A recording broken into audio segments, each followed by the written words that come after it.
સુરતના કાપોદ્રા વિસ્તારની ઘટના પતિ પત્નીના રોજિંદા ઝઘડાનો કરુણ અંજામ। પતિ દ્વારા પત્નીને માથાના ભાગે ધોકા મારી હત્યા કરવાની કોશિશ કરી પતિએ પત્નીને લોહી લુહાણ કરી પોતે પોલીસ મથકમાં હાજર થયો। કાપોદ્રા પોલીસે મહિલાને લોહી લુહાણ હાલતમાં હોસ્પિટલ ખાતે ખસેડી। ઈજા પામનાર મહિલાની હાલત ગંભીર। કાપોદ્રા પોલીસે આરોપી ભરત મોરડિયાની કરી ધરપકડ।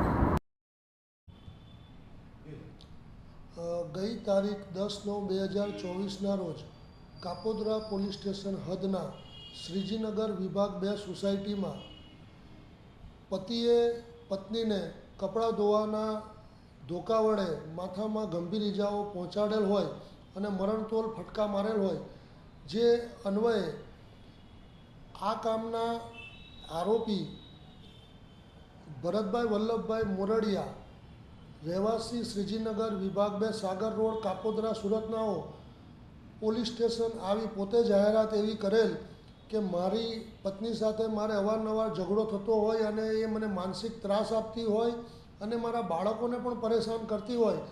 મારે એની સાથે ઝઘડો થયો અને આજે બપોરે 12:30-1ના સુમારે મેં એને માથામાં ધોકાના ફટકા મારેલ છે અને એ બેભાન હાલતમાં ઘરમાં પડેલ છે તેવી હકીકત જાણ કરેલ, જે અનુસંધાને કાપોદ્રા પોલીસ સ્ટેશને ત્વરિત એક્શન લઈ અને આરોપીના ઘરે જઈ અને જે ભોગ બનનાર ઈજા પામનાર બેન નામે મોનિકાબેન ઉર્ફે મંગળાબેનને હોસ્પિટલાઇઝ કરેલ અને આ ગુનાના કામે ભોગ બનનાર મોનિકાબેનના સગા સંબંધી આવતા કિશોર રામચંદ્ર સોનવણે રહેવાસી તેવડ ફળિયા નવાપુર જિલ્લા નંદુરબાર નાઓની કાયદેસરની ફરિયાદ લેવામાં આવેલ અને આ ગુનાના કામે આરોપી ભરતભાઈ વલ્લભભાઈ મોરડિયાઓની કાયદેસર અટકાયત કરી અને નામદાર કોર્ટમાં રજૂ કરવામાં આવેલ।